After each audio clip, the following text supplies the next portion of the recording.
Using the AI Person key, you can remove the background of video and photos in LumaFusion. Here I have this stock video clip of somebody talking into a mirror.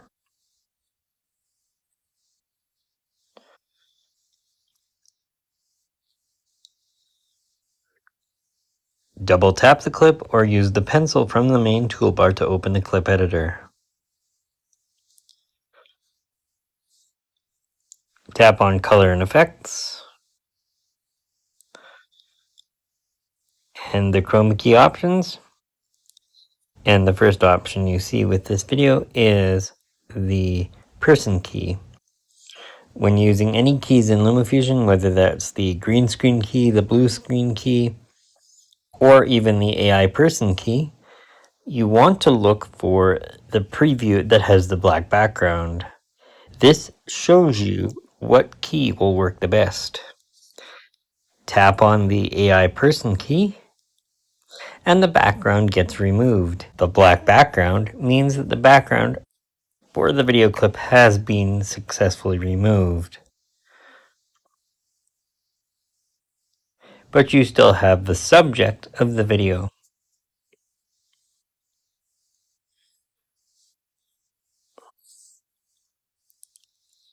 If you take your video clip and move it from the main track up into the next available video track, you can actually change the background. Once you've got it in a track above the main track, go back to the beginning of the clip, take another piece of video, or in this case a photo, and drop that in the main track. Select your video clip, tap duplicate. Now add your overlay title. Take it and drop it over top of a duplicate like this.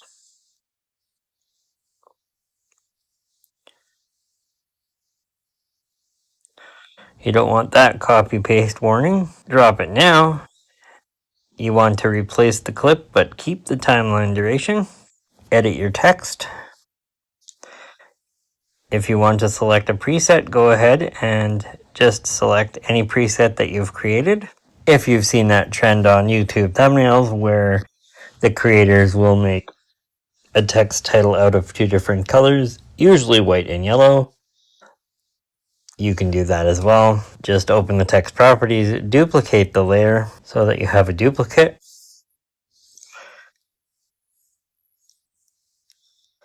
You want to change the face color of that duplicated layer so that it looks like this. Then you double tap the text layer and you want to remove every word except for the word that you want to highlight in yellow. But as you can see, I accidentally selected the wrong layer. Rather than undo all the work you've done, just close the text properties, move that down so that's on the bottom, and now you can see I've got one word in the title that is a different color. So we'll change the face color. The main face color should be white. The other face color will be yellow. This may not be the exact same yellow as before. Dismiss the color picker, and then with those text properties open, just move the text so it fits over top of the other text like this. It may take a while to get it just right. This is what you'll have. Just play the video and you'll see that the video clip should play normally. Tap the play icon to play through your video at normal speed.